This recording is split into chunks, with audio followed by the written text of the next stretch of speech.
So we got Dr. Matt Chalmers with us today. Doc, thanks so much for taking time to be on today. Absolutely, man. Thanks for having me.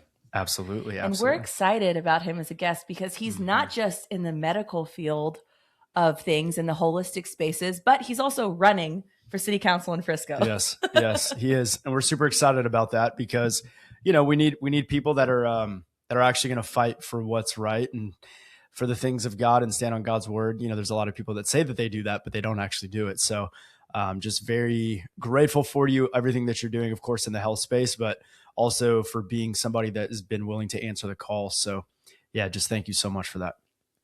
Absolutely, man. It's been really rewarding so far. Love it. Okay, so tell everybody who maybe doesn't know you what you do, why you're running, anything you want to share.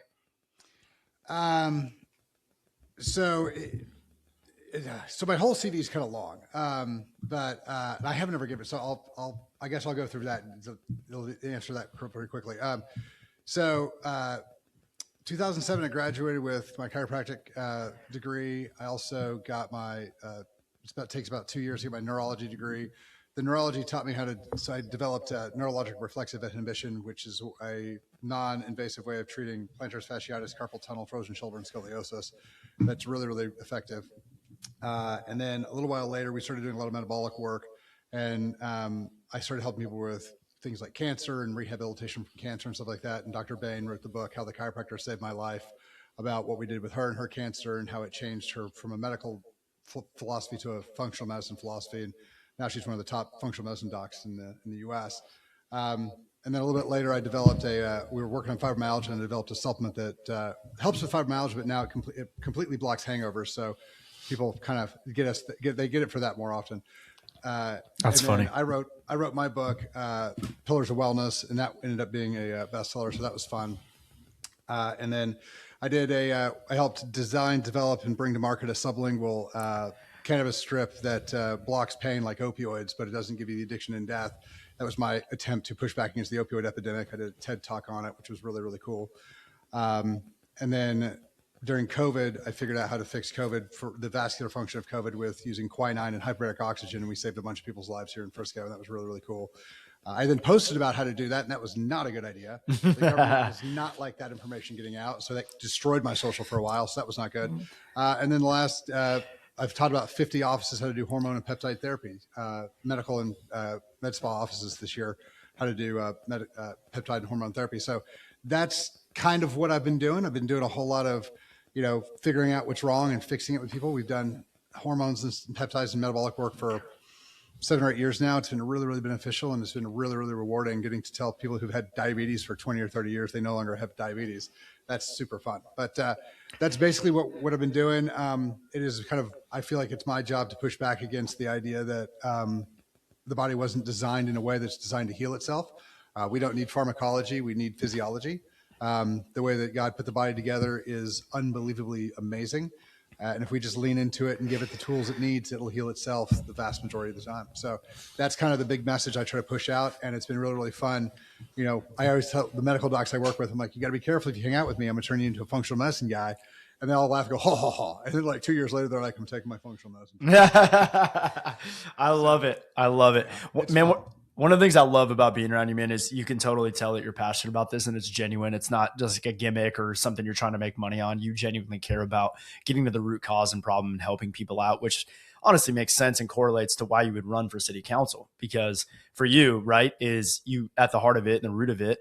And I don't want to speak for you, but is to genuinely help and to add value. And I think I love the way you put it. Did you say we don't need pharmacology? We need physiology. Yeah. And it's just fascinating because when you do, I know you have, but I'm saying for the listeners, like when you go down the path of the research and the root of where all this began with like the Rockefellers and the way that, the medical system has been set up you really can't look at it the same once you do the research and you dig. But what would you say was like a turning point for you in your career when that like light went off and you were like, okay, something's off here and I want to go down this path of natural medicine or things of that nature? Like can you tell the audience, like when was that period of time and for you? Yeah. So this is actually kind of funny. This is a giant argument point for a lot of people with me. So I was a fat guy and I couldn't figure out how to not be a fat guy. And so I was like, I'm just going to dive into the physiology. I'm going to figure this out. And so I woke up at 4 o'clock in the morning and I started reading all the physiology, all the biochemistry, all the stuff I could get a hold of. And I couldn't find calories in it anywhere. And then I realized, I started looking up what is a calorie, and it's like, well, it's not really a thing. It doesn't have a chemical structure. It's this weird energy thing that we've just decided is a thing. And I'm like, well, this is my problem. And so I started going through and figuring out glycemic function and somatotyping and the hormone function and what actually causes the body to do what it does and why all these things happen. And then I started figuring out that the reason why a lot of people are fat and sick is because they've been poisoned with our food, water, and air on purpose. And so their bodies are broken. Yes. And so that was when I was finally like, every single thing the FDA has ever told us is a lie. And that's when it just like flipped it over and was just like, okay, I'm done. Like it's only physiology. That's the only way I'm going with it from here on out. This is if it doesn't work the way the body was designed, it doesn't work at all for me. So that's kind of what pushed me over the edge. Yeah, that's really interesting. What would be like one of the most shocking things that you've seen? What like happened through like helping someone or in general where you didn't really expect it to be that way, but it was? There's things that I've learned as I've gone along. We had somebody come in with this giant, like cancerous growth on the side of their head. And we're doing what we do because we do a lot of different things, Eastern medicine, supplementation and stuff. And I walk out of the room and I'm like, what in the world do these people think that we're going to be able to do with this? Like, no, everyone's given up on this guy. Like, there's no way I can help this guy. This guy's not, I can't do this. And his daughter walks out and she goes, hey, she goes, we don't expect you to fix him. She's like, we just want you to fight with us. Mm-hmm. She goes, no one else will fight with us. And so I was just like, okay, like, that's it. I don't get to choose anymore. It's not that I'm going to choose, what we're going to do for you. It's if you need my help, I'm going to help until you decide it's over. And that was fantastic. Like, it was really cool because we actually got the tumor to reduce by about 50% in size. Wow. And he could chew and he could hear. And so his daughter was like, he died in his lazy boy out on the dock fishing the way he wanted to. She was like, that was the greatest gift you could have given the family. So that was one of those things I was like, okay, this is one of those like times where God's taught me to, check myself and, do the things that I'm good at. So that was probably one of the biggest ones for me. Yeah. I love that. It's so interesting. Like, I mean, I'm not a doctor, but like having those moments with people with families, that's like such an invasive yet personal experience with them, because these are their loved ones. These are the people they care the most about. And I know for her, like she's had different things that she's dealt with health wise. And I can't imagine, like, I know just through stories of hers though, how frustrating it can be from doctor to doctor to doctor. I mean, I went with her with like thyroid stuff and it was just like frustrating even for me to sit there and listen to like the variations of where people thought they could help or not help, or this is what you have to do, or don't do this. And I think I resonate, even though I've never been in that position, like I resonate with that thought process of like, we just want you to be on this journey with us and help in any way that you can. We're not expecting you, maybe God will heal them, but that's not our expectation. And so there's so much power in that. And, but I'm curious too, because I think peptides has become like the new thing, right? In the last, I would say for sure in the last few years. I know it's been around for a long time, but I'm saying as far as like mainstream where like everybody's talking about peptides, like what have you seen in your own practice of the effects and the impact of peptides? So the biggest thing that I love about peptides is that they are commands to the system. And so when you give a peptide, it tells the system, do this thing. And so if you understand how the metabolic biochemistry works, they're amazing tools. The reason why they're hurting so many people like the Ozempic and stuff is because people don't understand the metabolic pathways. And so like, that's what's going on. And so like let's say you're giving like one of the new GLP-3s, like retatrutide, which is unbelievable. What ends up happening is that you can actually reset the body's insulin glucagon pathway. And so with a lot of people, the reason they can't lose weight, even though they've been dieting and whatnot, is because their body is inflamed and is producing a high level of systemic insulin. Insulin inhibits glucagon. Glucagon is the hormone that tells your body to use fat as a fuel source. So what you can do is you can override this system by giving it glucagon, which is in Reta, and go, okay, now I want you to shut down the insulin's function and really start burning fat as a fuel source. Well, the first thing that happens is it starts burning off all the stuff in the liver. Then it burns the visceral fat, but at the same time, it's allowing the sugar system, the insulin system, to relax and calm down. So you can do a lot of really cool things with it like that. BPC 157 helps the body heal, but the biggest thing about it is that you have to give the body the chemicals it also requires, the proteins, the minerals, all the other stuff. Otherwise, it doesn't work as well. And so the thing that's irritating to me is when people are like, well, we took this and it caused this problem, or we took this and it didn't give us what we were trying to do. And I'm like, did you sleep? Did you take did you eat the protein? Did you take the minerals? Did you do all the things your body requires to get the job done?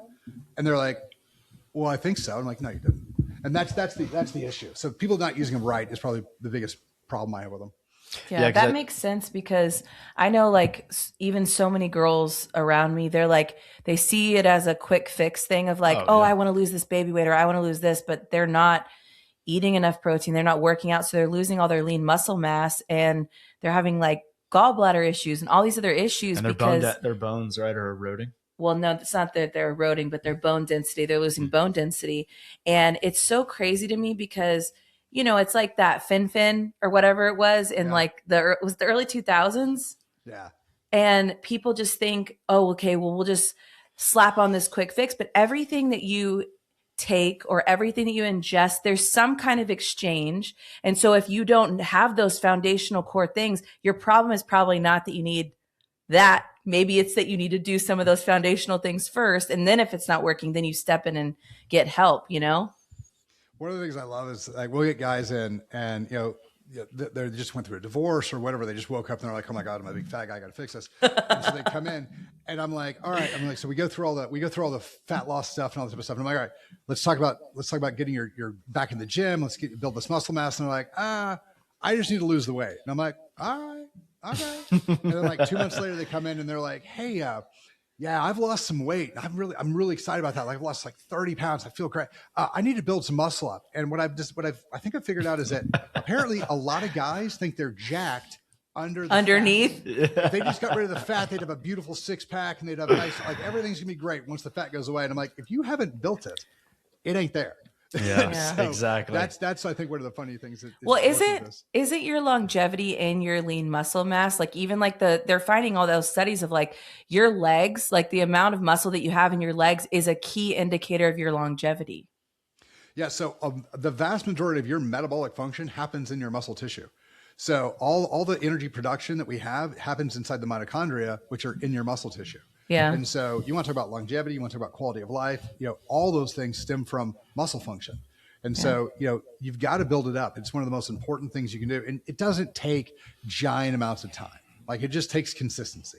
Like if you'll work out for 20 minutes a day, you'll be able to build your body up. It might not look as good as you want it to, but it will be there and it'll be functional. It's just that people I don't think people have been taught properly how to do it. But the biggest thing I see is that people don't get the ROI.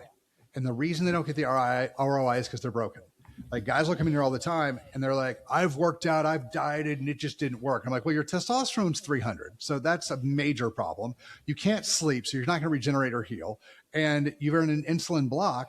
And so, even though you're eating okay, you're not going to lose the fat. And so you resettle that stuff. They go back to do the same workout they're doing. And then 3 weeks in, they're like, oh my gosh, this is amazing. Like, I feel like I'm getting stronger. Like every day I go in there, I feel better. Like, of course you do. Cause your body is now put in position the way it was designed to be so that you can now actually take that workout in and build off of it. And that's one of those really big things that's really, really happy because I've seen those guys and I'm like, I was you 15 years ago. Like, I know exactly where you're sitting. Like, so here's how we're going to put it back together and we can, it'll work. And they start doing it and they come back in. And I love this. They're always like, I don't need a 6-pack. I don't need big arms. I just want to be healthy. And I'm like, all right.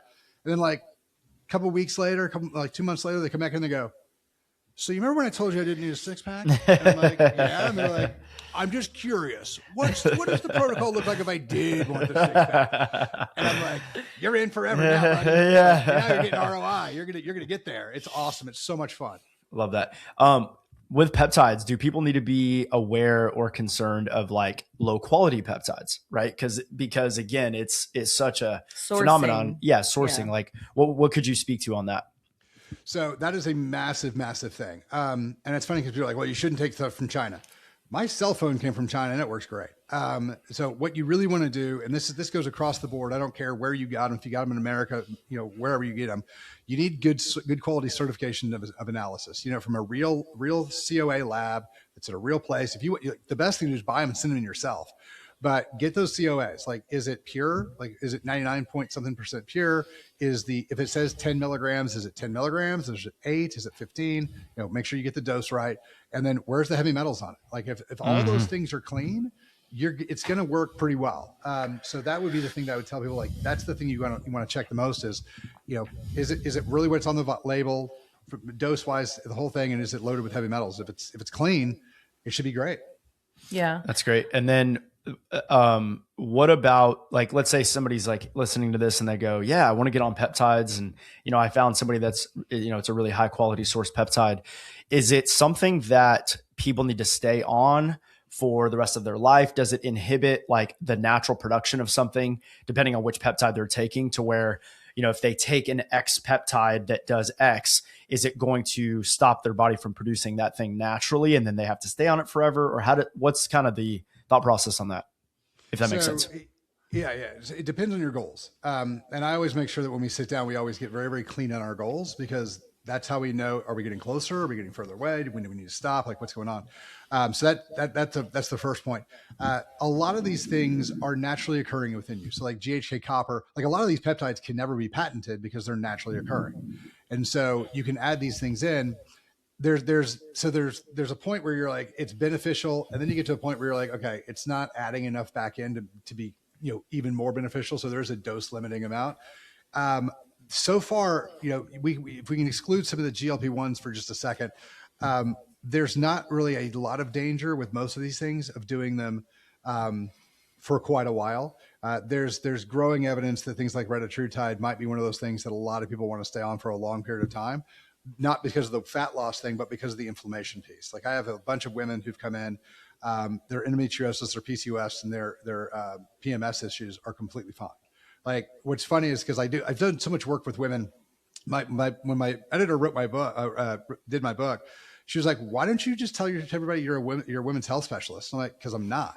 And she was like, "You do more for women than anybody else I've ever met." And I was like, "That's because no one else does anything for women." Yeah. The fact that I do something at all is a big deal. But these women will come in and they're like, "You don't have any idea what it's like to be curled up on the floor 2 days every month for 10 years, and then wake up one morning and that problem's gone." And I was like, I don't personally know, but I've talked to enough women that when that's happened with, that makes me just, hurt for those women, because, no one's given them myoinositol. No one's cleaned up their parasite issues. No one's cleaned up their inflammation issues. No one's looked at their food sensitivities. That helps a lot. And then we've had a lot of these women that they get on Retta, and we get that balance in there, and their inflammation's gone and they feel amazing. So again, fixing that poisoning that we've gotten from our food, water, and air is really the key to this. And, people are like, "How do I do this without taking all this stuff?" I'm like, "Oh, that's easy. Move to Italy." And they all laugh. And I'm like, "I'm not kidding. Like, clean food, the way God just made it for us, you'll be fine." Yeah. Yeah. That's so interesting. And I feel like too, like how we talk about things like endometriosis or, PCOS or any of those things, like, people have no idea that those are connected to anything metabolic. They don't know about hormones or anything like that, or inflammation. Like, we hear that word and it's like, how do I stop being inflamed? And it's like, well, stop being stressed. Well, how do I stop being stressed? It's like they go through all these topics, and then it's like they get to these dead ends, right? And they're like, okay, whatever. But I was gonna ask you, when it comes to, I know, like, the health space, you've been able to help a lot of the community, but with you wanting to step into running for this city council seat in Frisco, like, how did that even happen? And is it rooted in the same heart? I mean, I don't know. I guess that's kind of how I do all my stuff. So what ended up happening was I went to the Lincoln Reagan dinner with my buddy Pat Fallon, and Bert Thacker was there. And Bert was like, he was a city council member, and he was like, "Everyone keeps telling me you're going to run." He's like, we need guys who are conservative, who are good quality guys to run. He's like, "You should run." And I was like, "No." And then Pat comes up and he's like, "I think you do good. You should run." And I was like, "No." And they were like, "Don't say no." Like, because people keep asking you to do it. They're like, "Don't say no. Just think about it." And I was like, "All right." And then I went back to the city council meeting, and they had it open with the Muslim prayer. And I was like, I don't know if everybody knows exactly where this stuff's going. I think that, someone needs to kind of get in here and at least explain kind of like the dangers of where we're going, because, I have a lot of patients all over the world, and what's going on in Europe is unbelievably devastating. And they've made it illegal to talk bad about immigration or Islam on social media there. And so people are going to prison because of it. And so that's why you don't hear as much about it. But that's the idea. And so I was like, like I'm all for everybody having, their free will and they can do whatever they want to. But at the same time, I think we need to recognize that there's some safeguards we need to put in place so that we can maintain what we have here in America. So that was kind of it. And I was like, all right, enough people have asked me to do this, and this is a big enough deal. And, there's people keep telling me about the way the city's run, the perceived corruption and the issues and stuff like that. And they're like, we just need somebody who's never been part of the group before to come in and kind of break some of this stuff up. And so I was like, well, because we've had a lot of like real estate agents, we've had a lot of, political people. But the funny thing about, I think, this race is that, we do have someone like Rod and you that are businessmen that have built businesses that are actually in the community and know people, and you're not trying to build your real estate portfolio. Well, it was funny because we were at one of the candidate forums, and I made the comment that, I've never been part of the city council, and I don't have a real estate license. And literally everyone in the room started laughing, because like, it's apparently like one of those things that apparently nobody's talking about, but everybody knows. Yeah. So, and that's, that is a thing. I've talked to enough people. I have enough pieces of evidence to personally believe this. This is a personal belief, not like an evidence thing. I think what happened on Main Street was done on purpose to drive those businesses out so that they could buy them cheaply and redevelop them from real estate advantage. So there's a whole bunch of stuff that like, I'm like, man, there's so much shady stuff going on that, now that people are like bringing me stuff and telling me stuff, that it's like, we definitely need new blood on the council regardless. Yeah. 100%. Well, and I think too, a lot of people don't realize that because Christians in general, they sidestep their responsibilities and in culture, and they just decide really not to show up to vote. And often, in most cases. And so I was talking to somebody today, I was like, they'll show up for the general election. They'll vote for the president of the United States most times. When it comes to local stuff, they're just like the one that actually affects the one that actually impacts them. But I would love for you to just kind of speak to, where you're currently at in your campaign. Obviously, early voting started today. I know we talked a little bit before the show, kind of what you're up to today, but yeah, just kind of maybe give the listeners a little insight into what's going on for you right now as the election begins. Yeah. So I spent several hours, 4 or 5 hours out today, walking around, block walking, knocking on doors and talking to people. And that, it's always funny because like people want to talk about traffic, and we got to deal with traffic. I'm not belittling that. But when you get in front of people, like a lot of people today, they asked me about Sharia law and they asked me about H-1B. Like those were the two things. When it's just you and somebody else, these are the two questions people were asking me. They're like, when is somebody going to do something about this? And I was like, look, there's two guys who are talking about it. That's me and Rod. Those are the only two guys who are talking about this. So if this is an issue that bothers you, you need to look at the only people who are standing up and saying something about it.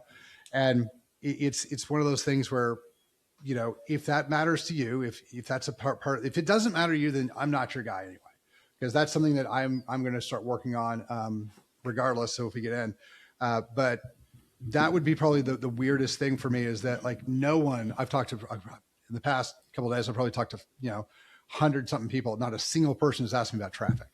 It used to be the art center. It used to be the pet thing. And then it's like, not that those aren't issues, but like our livelihood is the biggest issue. Yeah. When people start looking at Wiley and they're like, they moved all the Christian stuff out, and now they're having Quran Day and Hajib Day. And the principal's done this. Like she got yelled at the first time she did it, and then she did it again.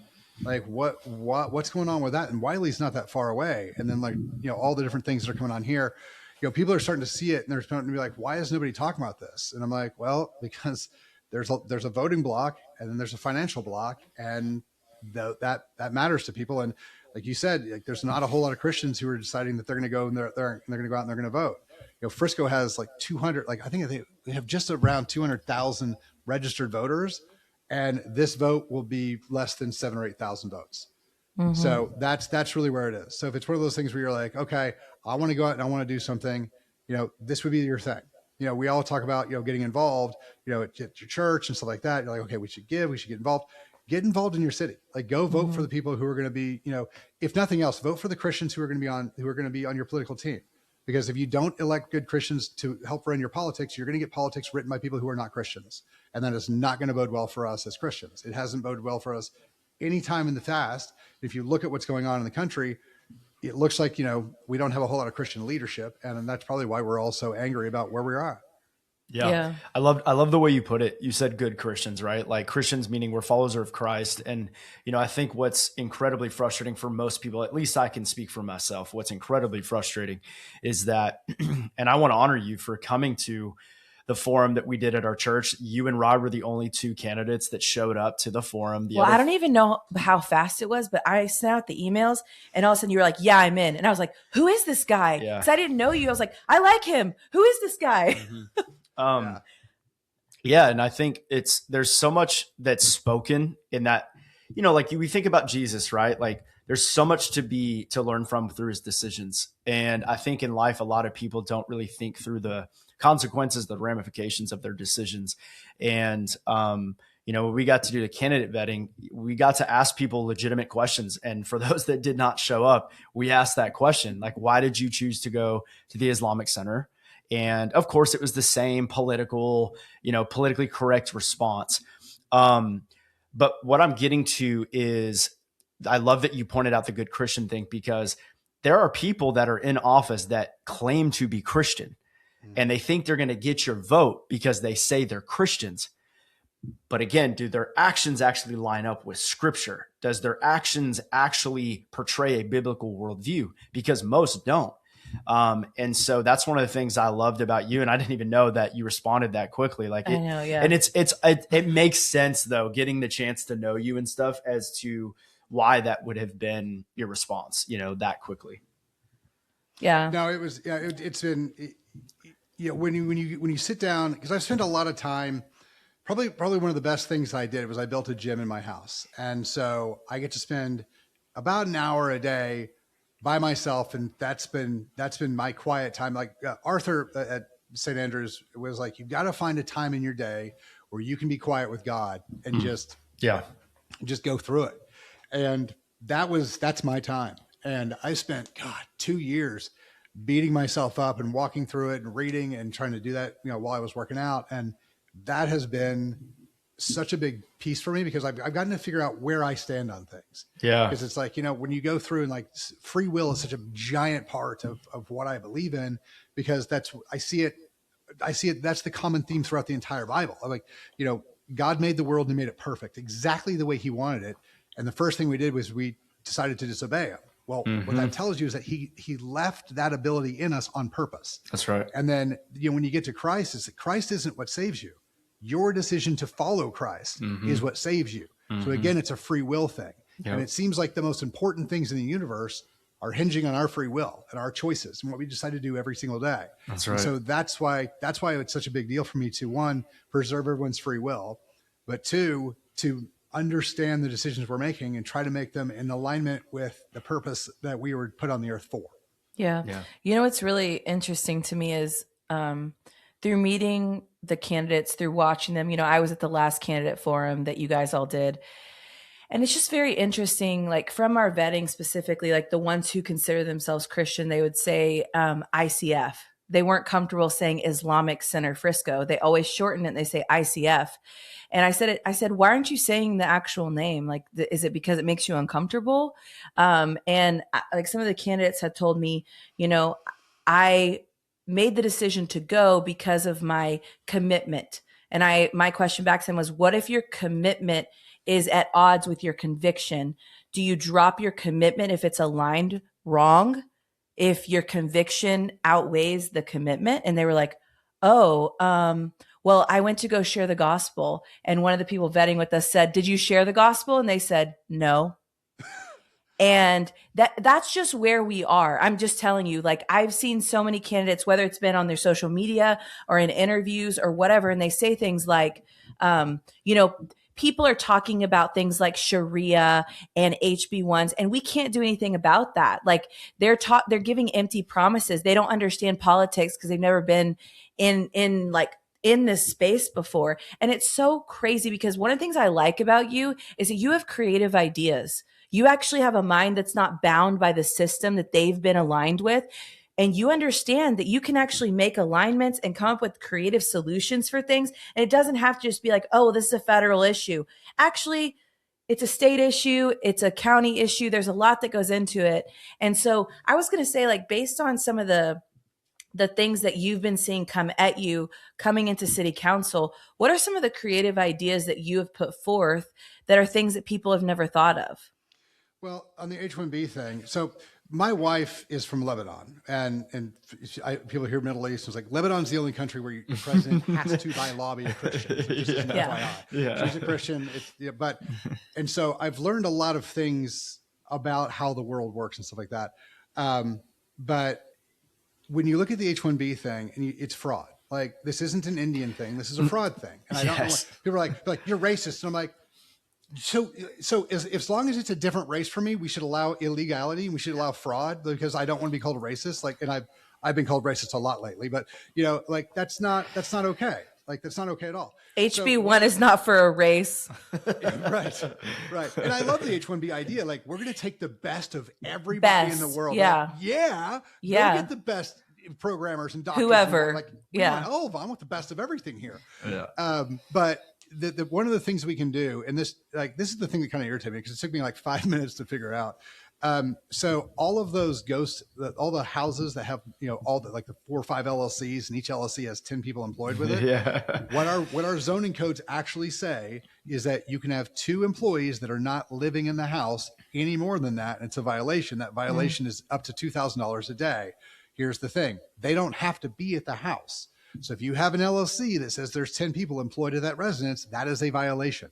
So they're like, well, we can't find them. Sarah Gonzalez found a whole bunch of them, guys. Mm-hmm. It's because they never check back up on them once they file. That's the problem. Yeah, did you? I'm sure you did, but did you see the video? Not to derail you, when she went up to the food truck or whatever?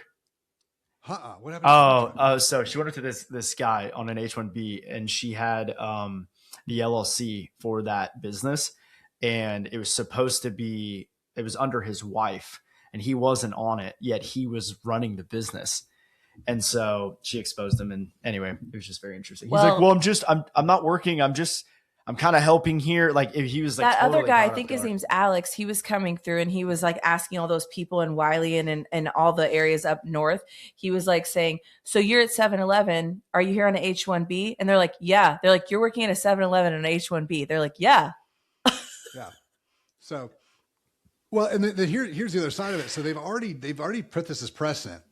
In 2025, they've rounded a bunch of these guys up and charged them with RICO, which is a racketeering, which is an organized crime deal. Well, all you have to show is that $1 was traded around illegally, especially by mail, and you have RICO. Well, so all these lawyers and these real estate agents, these guys who are putting together these things, they know they're fraudulent, and they're putting them up to get, these should all be looked at from a RICO standpoint. I talked to Ken Paxton about it, and he said that they're looking into doing some of that. So yeah, we are making some movement on, but even if these weren't things we could do, like, everybody goes to city council and they complain about this. And the city council's decision to how to deal with this was to shorten the talk time from 5 minutes to 3 minutes, because they got tired of people listening people talk about it. Yeah. Instead of just being like, look, here's what is going on. We've talked to the Department of Homeland Security. We've talked to the FBI. We've talked to the federal government. We've talked to the state government. We talked to Ken Paxton's office. Here's what they've told us. Here's where we're going with it. Here's what is being done. Here's what's not. Like, zero communication. That's how they always are. They do backroom deals. That's how Universal got here. Like, I've had friends that tried to get on boards and commissions, and they're already all pre-decided. Yeah.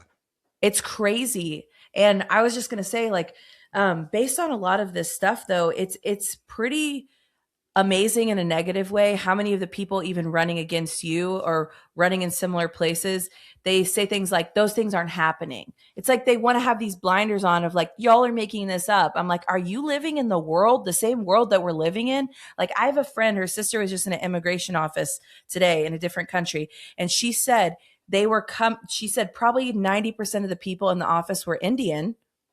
Just happens, like, they're all Indian, and they're trying to get to the US through this country with tourist visas to eventually get their student visa or their work visa or their green card, and they're all trying to get over here to visit their family, and that's the start for them. And it's like, on one hand, I go, we cannot help if almost 80% of HB1 visas are coming from India, and we can't help if you say Islam and you think it's racist, but Islam is not a race. HB1 visa is not a race of people. There's no ethnicity tied to those things.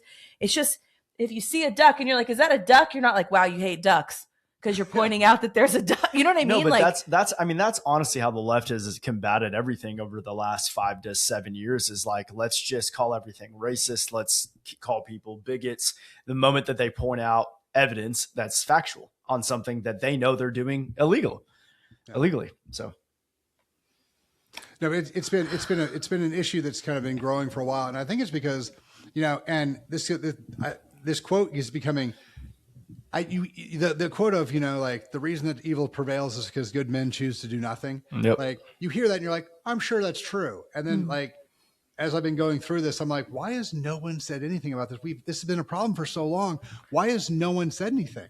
And then you look at it, you're like, why is so few people, like, why are we getting the pushback we're getting from this? and they're like, how dare you? Right. And you're like, especially from women, they're like, oh, you shouldn't be, like, the Islamic thing is not that big of a deal. And you're like, do you know what they do? Look at the sexual assault, look at the rape, look at all the stuff in Europe over the past 10 years, as they've been moving through, it has gone up by gigantic amounts, like 4, 5, 6, hundreds of times. Yeah. these people live in a bubble. They live honestly, the worst are white liberal women. They just are. They all have daddy issues. They think they're educated and that they know better. I think the cure for a lot of this, I want to just put a challenge out there. If you're listening to this and you feel angry by what we're saying, go travel to the Middle East as a woman alone. See how that fares for you. Like, if you just travel the world, you will love your country and you will be so grateful for the values that give you the freedom to vote, to live, to work, to not be forced into marriage when you're 12. There's a lot that's happening that they have no idea. They live in a bubble. Google how many child marriages happened in Texas in 2017. Yeah. It's like 40,000. Yeah. It's an absurd number. Now, and here's the problem, because, like, we all know some really awesome Muslims. Like, I have a friend of mine that I love her to death. Her name's Rhonda, and she posts bikini pictures while she's drinking her margarita by her pool. It's a different kind of Muslim. Those are obviously not ones we have a problem with. Like, yeah, of course. We love those. We want you assimilated. Yeah, you've assimilated, right? And we love that. And so that's one of those things we need to make sure. Like, that's one of the areas where we need to make sure that we don't have overreach for a couple of different reasons. One, if we overreach and we start, becoming totalitarian and tyrannical and stuff like that, that's what we don't want. So we got to make sure the pendulum doesn't swing too far. Sure. But the other thing is that we want to make sure that we're very specific in what we're saying. So it's like, look, we don't want child marriage. We think this is terrible. So we're going to write a bunch of laws about, you have to be 18, and we want to respect the women's right to choose. And so guess what? She gets to choose if she gets married or not. Because right now, the way that it works in Sharia law and in Islam is like the father can just decide that she's married and it's done. She has no say in it. That's not a thing that happens very often here in this country, but it happens around. And so that's a big thing we've got to make sure that we're starting to do. And so if we can go through and be like, look, here's the systematic things that do not work in our culture. Like, we're going to make laws that say these things, these specific things from, that whether it's from Sharia law or not, here are the specific cultural things that we find unacceptable, and we're making laws about them. I don't care if you're married to her when the girl was 12, that's pedophilia. Like, you're not going to consummate a marriage when she's 12 years old. This is absurd. You also can't have 12 wives or slaves. Yeah, and I think that's a pretty solid. I don't think anyone's gonna be like, hold up, no, like, we should have 4 slaves. I think 4 slaves is okay. Like, no slaves at all. Like, and some of the stuff we're joking about it, but some of the stuff is like legitimate. It's real. We see in other countries that we're like, hey, we don't want that here. If you want that, go there. Like, they'll open up. Like, go over there. Well, that's why people are concerned about these Sharia cities, these Sharia compliant cities, like, which a lot of people don't know.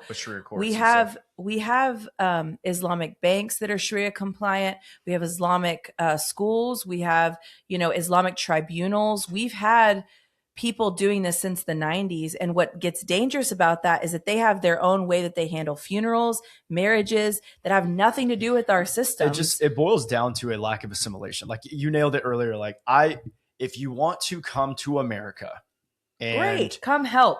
Yes, you need to. And this is, I saw this clip, but just the thought in and of itself is something that I agree with entirely. But basically, somebody was talking about immigration, and the response to this was, only in America do we get pushback or do we get labeled racist or oppressive.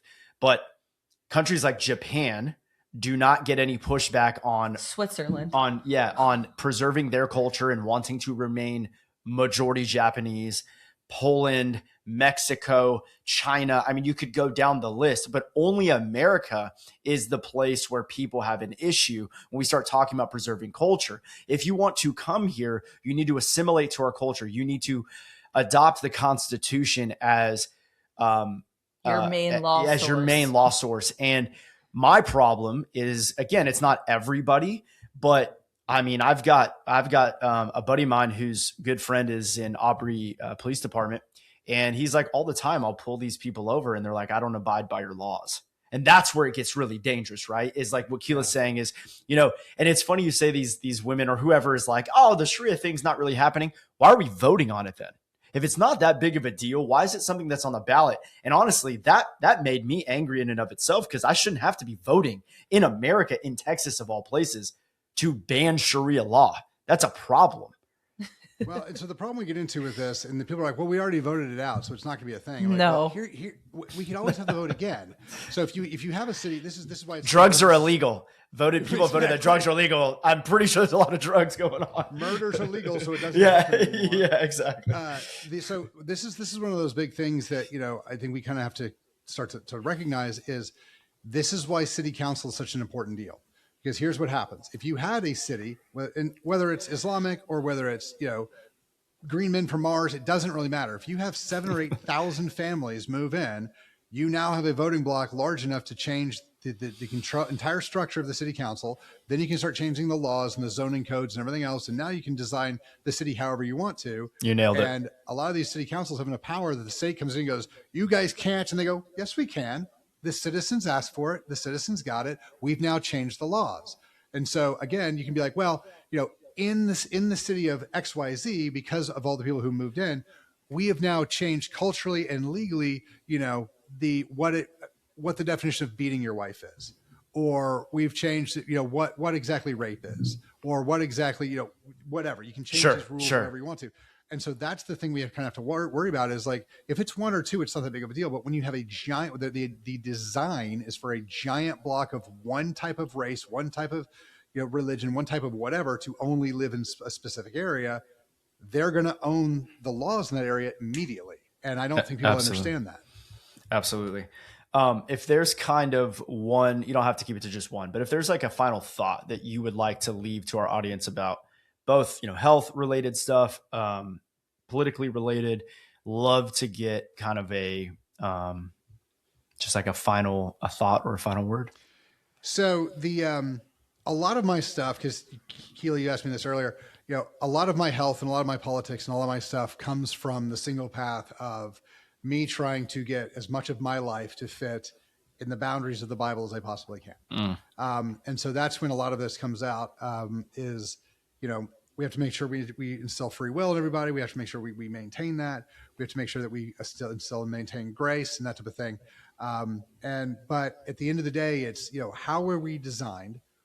What was the design? What were we told? Like those type of things are really, really important. I've seen so many people, in the medical space, like it's so funny because like when people come in, they're like, yeah, my cholesterol is 10 points high. And so my doctor says I'm going to die. And I'm like, so your doctor thinks that God's an idiot. Like when he made cholesterol, like that was the problem. Like it's just the fact we have cholesterol is a problem. And they're like, well, I mean, it's too much. And I'm like, how does your doctor know it's too much? And like, well, I don't know. Like he's just supposed to be on this. And you look at the research and you're like, all this research on the fact that you have cholesterol is absurd. Like I've done so many CT angiograms on guys who've had perfect cholesterol their whole life that are 40, 50, 60% plaqued out. Like I've had several of them that had I not done the study, they would have had a heart attack and died, but their cholesterol was always perfect. I've had a bunch of guys who their cholesterol has been bad their whole life and they have zero plaquing because the amount of cholesterol in your body has no bearing on cardiovascular health. It's what have we done to damage the thing God made for us? What is damaging the cholesterol? Is it the visceral fat? Is it the gum disease? Is it the gut issues? Is it the sleep apnea? Is it the there's so many things that affect this. High fasting insulin, high fasting sugar, way more of these things. And these are all metabolic. These are all lifestyle issues. These are all that stuff. So that's what's creating the problem, not the fact that we have cholesterol. And so if you look at what cholesterol does, it creates all your hormones. So testosterone converts into estrogen. So when we give women hormones, we can give them testosterone, it converts to estrogen, but nothing converts to progesterone because it's made directly from cholesterol. And so you have to kind of give that one as well. If you don't understand that whole process, things get bad. But there's so many things that we've been able to do that people have been told is wrong, like testosterone. For a long time, everybody was told testosterone's going to cause cancer and going to do all these type of things. Testosterone's natural, and people are like, "Well, I don't want to take drugs." I'm like, "Don't give man the credit for making testosterone. It's not a drug; it's a nutrient that your body requires." Yeah. So there's lots of these things that are in there. Probably the thing that I don't like, I feel like I'm out on an island on that, like now that COVID happened, more people have kind of come to my island. But we have allowed the government to take dominion over our bodies and tell us what we can and cannot put in our bodies.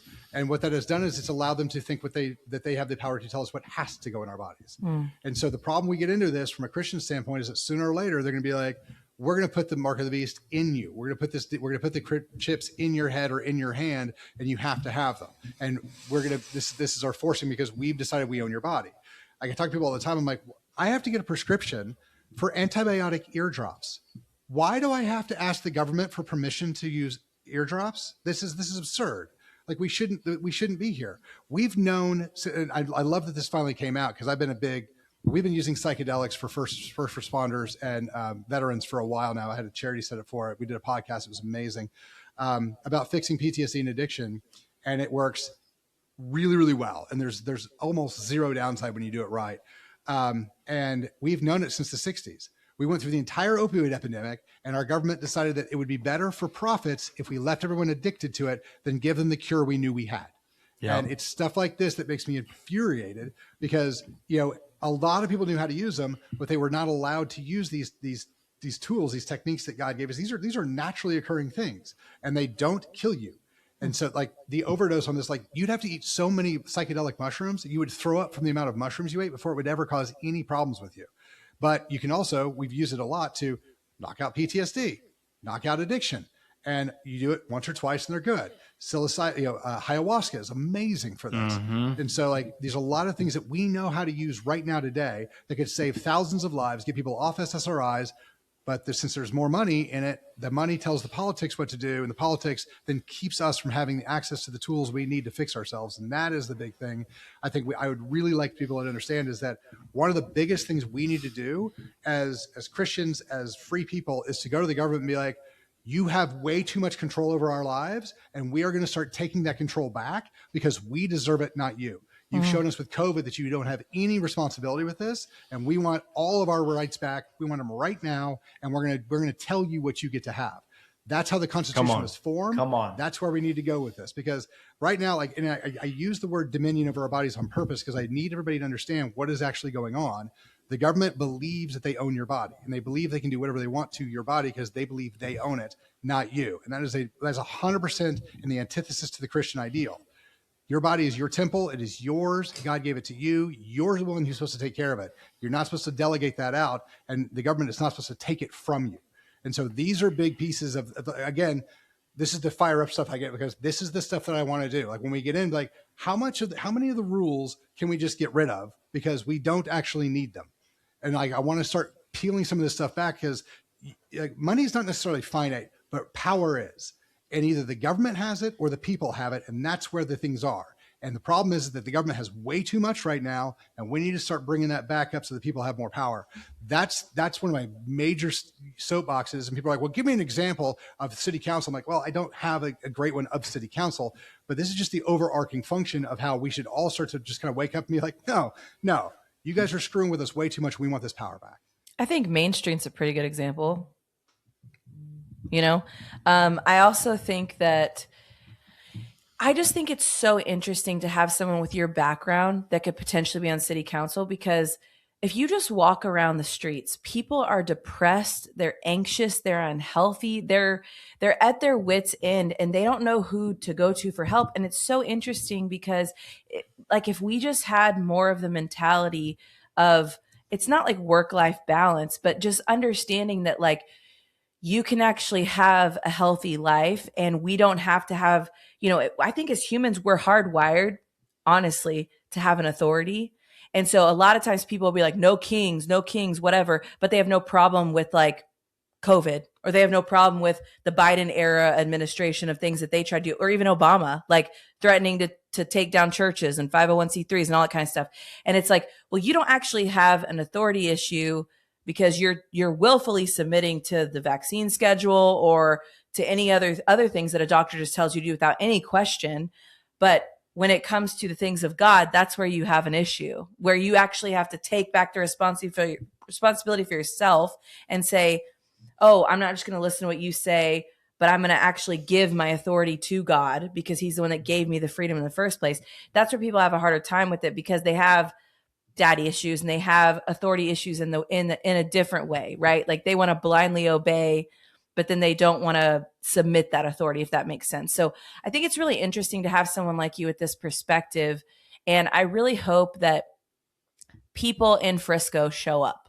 I really, really hope that people see how serious the season that we're in is, and they get off their butts and they go and they vote, because it really does matter, and it's going to affect your life. People are inconvenienced by traffic, but if something like the call to prayer is going 5 times in our city, it will inconvenience you even more, because right now, I know for us, we couldn't even put up a flagpole in front of our church because of noise ordinance, because it would hit the flagpole. Okay. That's legitimate.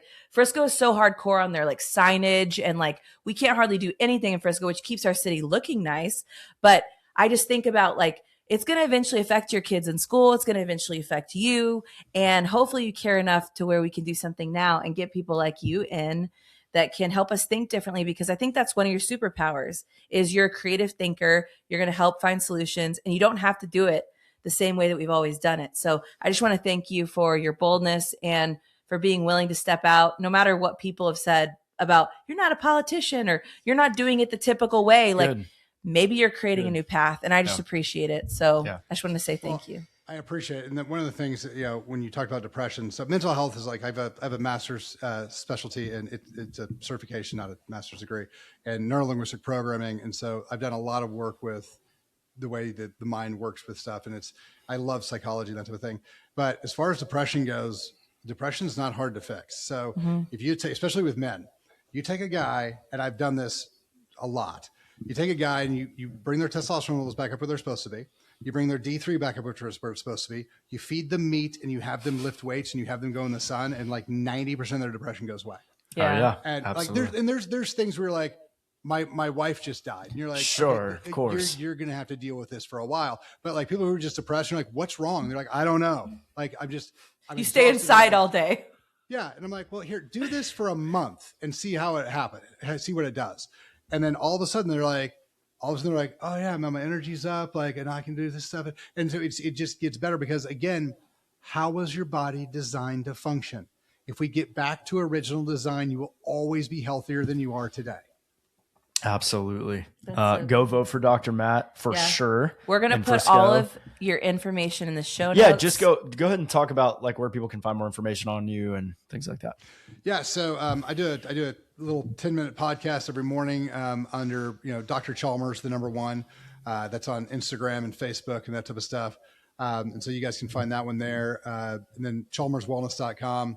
We don't use that one as much because so when I posted the videos on how to fix COVID, I got kicked off Google too. And so I try to run a business Of where course. you can't, you're not on Google. And so we've changed to pillarsofwellness.com. So we're pillarsofwellness.com as well. But those are the easiest places to find me. And then now, I always try to, DM people back and email people back so that we can get that function going. But there's a lot of things that people have been told that are wrong. And it's irritating, so there's a whole bunch of stuff people are like, well, there's nothing we can do. That's not true. Here's the problem. It's a mindset thing. If you decide there's nothing that can be done, nothing will be done. If you decide that you're going to search until you find it, you're going to find something. And that's always what I've done. Because when people bring me something, I'm like, I don't know how to fix this. I don't know what this is. I'll spend weeks reading about it and trying to figure out a way to at least address it in some way. We can manage manage the issues. And that's been the thing that I've done forever, is like, because I feel like a lot of this health stuff, if I don't help them, nobody else will. That's right. I feel like that for a lot of stuff in the city, because people have been complaining about stuff for a long time and nobody's done anything about it. I'm like, all right, fine. I'll be the guy. Like, send me, I'll go, I'll do it. Yeah, absolutely. Well, we're going to pray real quick, and then, just thank you so much for all you're doing. Thank you for, again, being the one that said, I'll join the fight instead of sitting on the sidelines and getting on the field, getting in the arena. I believe it's going to inspire other people to do the same thing. Absolutely. I hope so. Absolutely. So, God, we just thank you for this time today. I thank you for Dr. Matt. I pray a blessing and a hedge of protection over his family. I pray, Lord, in this season as he's running for city council, again, just keep his family safe, Lord, and continue to guide his every step, every decision. Just thank you for his courageousness, his boldness, his passion to do things through your lens, Lord, and not his own. Thank you for his passion to help people in their health, but also to just help improve situations around him. If he's going to be a part of the environment, it's going to be better because he's there. Just thank you, Lord, for this season and this election. I pray that it would go Dr. Matt's way, Lord. I pray that each and every person he's talked to, every door he's knocked, Lord, I just pray that they would get up and vote. And I pray that they would tell one other person at least to go vote, and just pray for a great turnout. Thank you for every person listening to this podcast. Pray they were blessed by this knowledge and the wisdom that Dr. Matt gave us. And Lord, we love you in the mighty name of Jesus. Amen. Amen.